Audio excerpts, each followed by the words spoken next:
जिस पर फेंग उसका मजाक बनाते हुए कहता है क्यों बच्चे डर गए क्या। ये सुनकर लिंजुआन को जोश चढ़ गया था और वो कहता है कि लिंजुआन कभी नहीं डरता।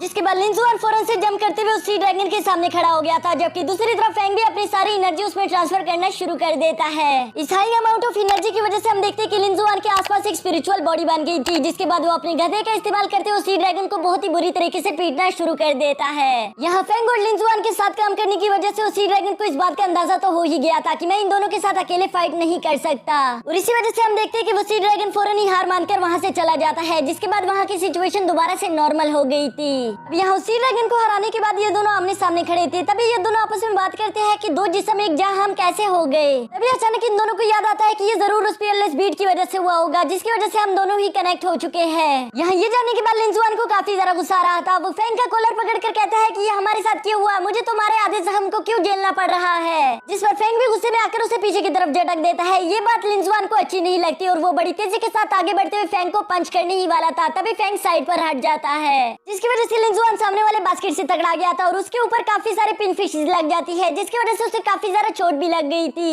यहाँ इस हादसे की वजह से तो उसे और भी ज्यादा गुस्सा आ गया था, लेकिन जब वो अपने सामने फेंग को देखता है तो उसकी हालत भी बिल्कुल सेम बन चुकी थी। यानी कि जितना ज्यादा दर्द और जख्म लिंजुआन को लगेंगे उतने भी ज्यादा फेंग को भी होंगे। ये बात जानने के बाद लिंजुआन को काफी ज्यादा हंसी आ रही थी। वो फेंग का मजाक बनाते हुए कहता है कि तुम इसी को डिजर्व करते हो, जिस पर फेंग ने भी थोड़ा सा आगे आकर उस पर एक बास्केट गिरा दिया था, जिसकी वजह से लिंजुआन को काफी ज्यादा दर्द होता है। साथ ही साथ वो दर्द फेंग को भी महसूस हो रहा था, जिसकी वजह से ये दोनों आपस में सोचने के लिए बैठ जाते हैं कि आखिर हम इस कर्ज को कैसे खत्म करें। यहाँ शांति से बैठने के बाद फेंग लिंजुआन को समझाने की कोशिश करता है कि हम दोनों की दो जिस्म एक जान बन चुकी है, यानी कि अगर तुम्हें दर्द होगा तो मुझे भी महसूस होगा।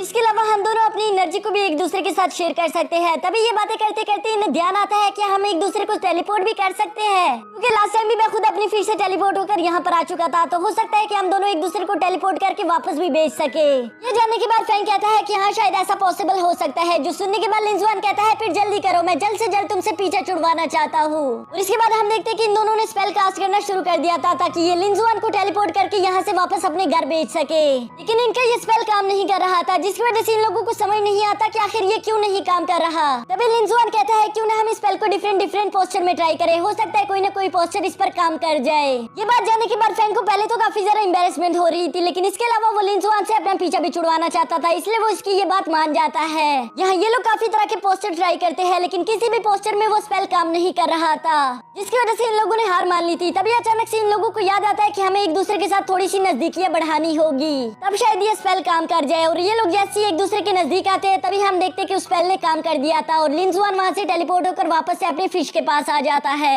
यहाँ आने के बाद वो काफी ज्यादा खुश दिखाई दे रहा था और वो दोबारा से गाना गाते हुए वापस अपने घर की तरफ रवाना हो जाता है। लेकिन दूसरी तरफ अब फेंग को इतनी दूरी के बावजूद भी उसकी बातें सुनाई दे रही थी, यानी कि उसके गाने को वो आसानी के साथ सुन पा रहा था, जिसकी वजह से उसे काफी ज्यादा गुस्सा आ जाता है। वो फौरन से अपने मुंह पर एक जोरदार चांटा लगाता है, जिसकी वजह से हम देखते हैं कि लिंजुआन भी पानी में नीचे गिर गया था।